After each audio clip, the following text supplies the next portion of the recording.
রাধে রাধে। নমস্কার বন্ধুরা, নিশ্চয়ই সকলে ভালো আছেন আমাদের পরম প্রিয় সখা শ্রীকৃষ্ণের আশীর্বাদে। আপনাদের সকলকে আবারও স্বাগত জানাই কথা শ্রীকৃষ্ণকীর আজকের এক অনন্য মন ছুঁয়ে যাওয়া কাহিনীতে।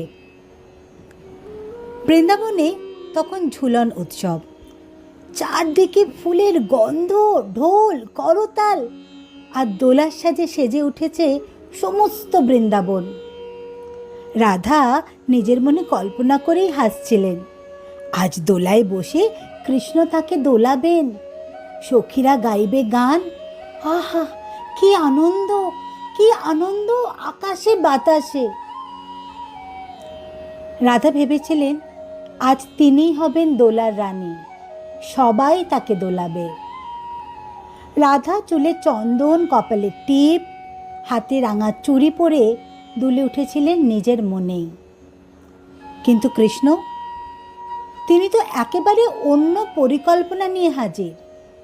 আর তখনই তার লীলা শুরু। সখীরা এসে বলল, রাধা রাধা, কৃষ্ণ তো তোমার জন্য এক বিশাল দোলা বানিয়েছেন, এসো এসো। রাধা তো লজ্জায় টুকটুকে লাল হয়ে ওঠেন, কিন্তু দোলার কাছে গিয়ে যা দেখেন তাতে মুখ হাঁ। দোলায় বসে আছেন কৃষ্ণ নিজে আর বলছেন, এই দোলাটা আজ আমার জন্য। রাধা তো প্রতিদিন আমার হৃদয়ে দোলে, আজ আমি একটু নিজের জন্য দুলব। রাধা তো রেগে মেগে বলল, তাই নাকি, তবে আজ তোমার দোলাতেও আমি চড়ব না। কৃষ্ণ হেসে বললেন, রাধে, তুমি না চড়লে এই দোলা দোলে না, তুমি না থাকলে আনন্দ কই। রাধা রাগ দেখালেও ভেতরে ভেতরে লজ্জায় লাল হয়ে গেলেন।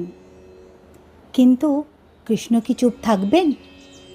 তিনি বললেন সবার সামনে, ভক্তরা দেখে নাও দোলার রানীকে, আমি তো শুধু রাজার ভান করি।